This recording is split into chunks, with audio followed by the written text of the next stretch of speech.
Hi, welcome to Creative Communications Art Studio, and I'm Monique, and I am going to show you some tips on watercolor painting today. We're going to splat paint, and we're going to do all kinds of other things on top of it, and I hope that you guys are going to have some fun with me today. So if you're ready to get to work, I have a materials list for you, and there's a lot of options to do with this watercolor painting, so it all depends on what you have at home. So if you have the materials on my list happen to be, of course, a cup of water and some paper. I have some sizes available for you on my materials list. And then, of course, the watercolor itself and some brushes. One of the things I forgot to add onto my materials list is a toothbrush. Obviously, it's got to be brand new and you're not going to stick it in your mouth later. That would be gross. And then a black pen for later on. And what the plan is that we are going to splat the watercolor first. Then we're going to wait for it to dry. That's why I said several pieces of paper, because you're going to find that this is spontaneous use of watercolor is going to be a lot of fun. So what you're going to do is lots of splats, let them dry. And as they dry, then you're going to use your imagination. And you're going to make them into things. So I will get right back to you. I'm going to show you some pictures of things that I did to try to get your imagination going, and then I'll give you the next instruction.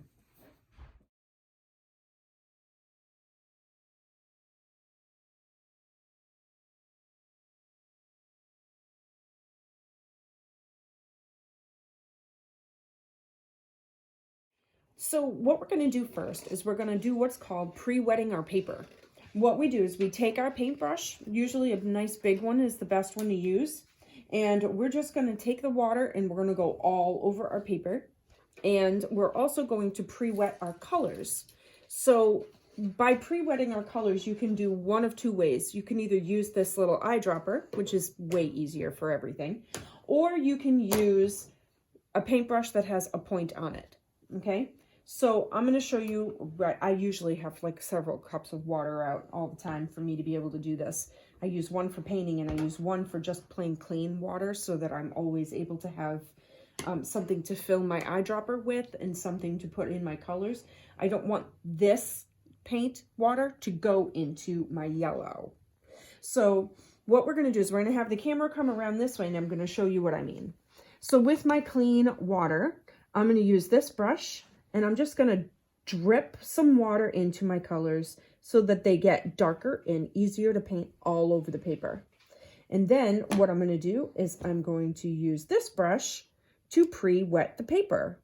And what that does is it activates the paper in order to be able to let it absorb the watercolor better. You've got to think of yourself by painting with like a gigantic sponge right here. This paper is like a sponge if you're using watercolor paper. If you're not using watercolor paper, if it's like typing paper, you may want to only do that just a little bit, maybe not saturate it so much. When you're painting wet color into wet color, it's going to blend. And the way that it looks when it blends is something like these. So here we have, I used 5 different colors right here, and then I used 3 different colors in here. In here you can tell them apart easy. And here, it's a little bit harder to tell them apart, but it looks harmonious and beautiful. So right after you get your paper, see how it curls? Right after you get your paper pre-wet, you want to have like an idea of what colors you're going to use already. So my colors on this one, I seem to be very drawn to the yellows and the blues today. So everybody's got color moods, right? So what I'm going to do is I'm going to splat. Let the color fall on the paper wherever it wants. Now, I'm not splatting the whole room. I'm not raising my brush up in the air, otherwise we're going to paint the ceiling. I am purposefully taking the watercolor and letting it fall on the paper. Then I wash my brush. In between colors, we always wash our brush. And then I'm going to take, let's take this nice bright color and let that fall on the paper. Let's see what happens when I let it fall. Okay, now what you're watching is the watercolor moving in the water that's already on the page. So when I take another color, like say this yellow orange, and let that fall on the page like this. What we're doing is we are creating puddles of color that let them blend together. What we have is a red and a yellow, which are two primaries. Then we put the orange in there so that when the primaries interact with the secondary color orange, that color theory is like it's all working together. I love color theory. But you can see the places where there's no water on the paper already, we have just dots of color that are going to stay there. So I'm going to make sure that I just used the wrong water, but that's all right. I'll just get another one. And then I'm going to put some water splats where I'm intending them to not blend. Okay? All right. So now I'm just going to lay this one aside, and I'm going to get one that's already dry. So sometimes you just keep painting, and sometimes you just let one dry and try again. So this one's all in warm colors. I'm going to do one in cool colors. Here I go again. I've got another clean one ready. And then we're going to pre-wet that paper again. That way you could see it. And then I have a time lapse available for you to be able to see this in action better. But I'm going to do this one with all purples and blues. Love the way that color moves.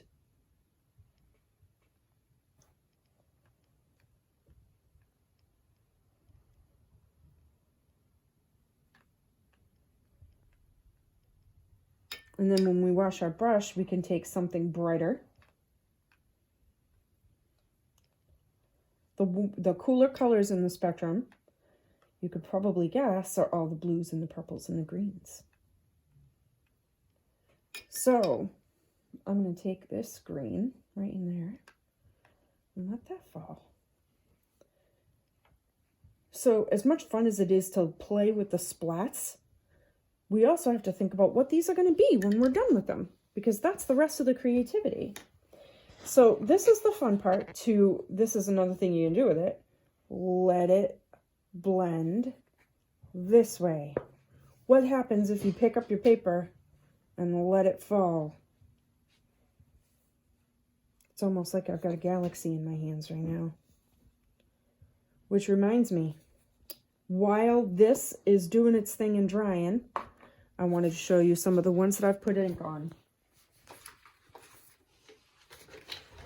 When they're dry, they come out to be several things. So this one, splats turned into ladybugs.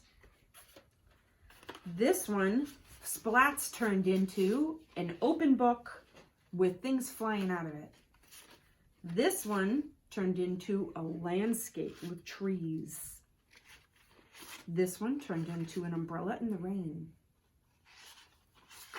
This one turned into butterflies. And this one got a little crazy, but I turned it into some fish in the ocean. So I can't wait to see what you do. Please make sure you post it on my studio's page on Facebook. And I will show you when these dry what I'm going to do with these. I'll show you how. Make sure you get all of your watercolor done and let it dry and take out your black pen. Thanks.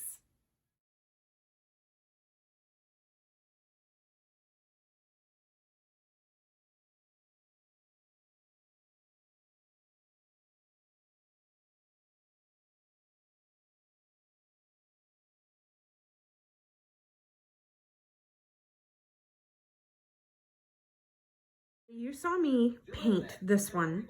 So what we're going to do is, now I've got out a pen, and this is just a fine liner ink pen. And what I'm going to do is I'm going to start with just drawing on it. So with this one, I've decided I'm going to try to make it look like some flowers. And all I'm going to do is just make it look like the flowers are just everywhere. And then just different kinds of flowers. Like some of them will be like this daisy looking one. Some of them will look like little spirals. Some of them I can make look like it's kind of like bending out like this. Some of them can be just tiny little guys nice with maybe some white petals. But however I choose to do it, it's gonna look great. So now I'm just gonna show you how fast I'll draw it with a little bit of a time lapse so you don't have to wait for me.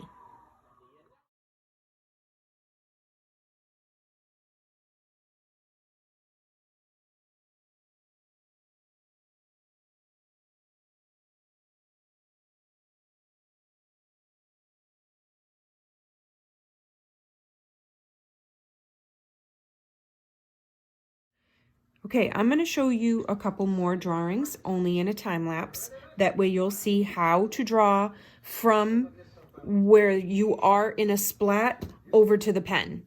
And you can see I had several pens with me. I switched mid-gear so you would be able to see what it looked like with different pens. So what you're going to do is you're going to just look at it and you're going to see what you see from it. So from here, I see like this flat bottom reminds me of the bottom of a book. And then, remember I showed you one over in my drawings over here where I had one that had a flat bottom that looked like a book. These are two that I finished off camera. And here's my flat bottom of a book one. So what I'm going to do is I'm going to draw the flat bottom with a thicker Sharpie. And then I'm going to draw the pages coming out. And then I'm going to draw different things that are in it that I see. Like this could be a fluffy caterpillar. This could be a face. There could be all kinds of other things going on in here. But I won't know until I start drawing. So pay attention and have fun with the time lapse.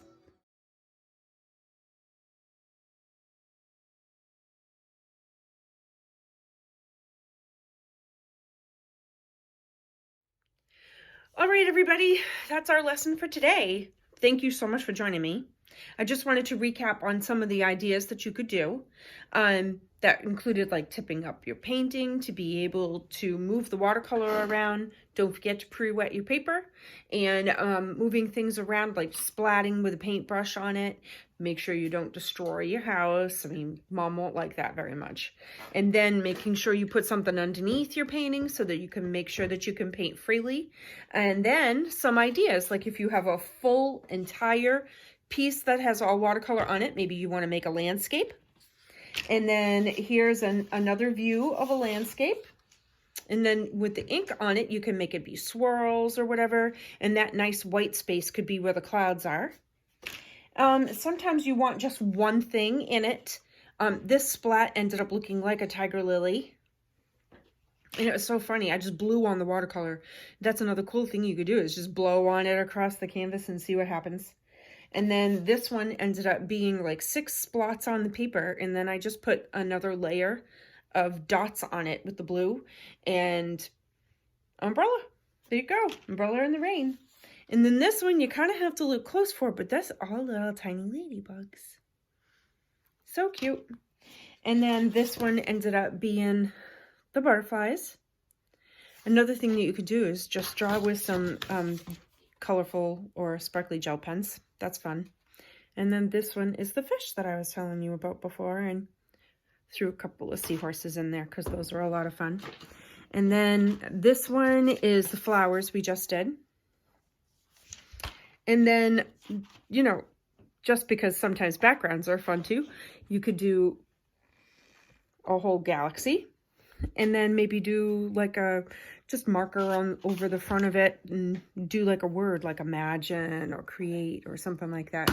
And you can use these for cards. You can use these for all kinds of things. Stick it in a little frame on a desk, and then or cut things out of it and make letters for a sign or something like that.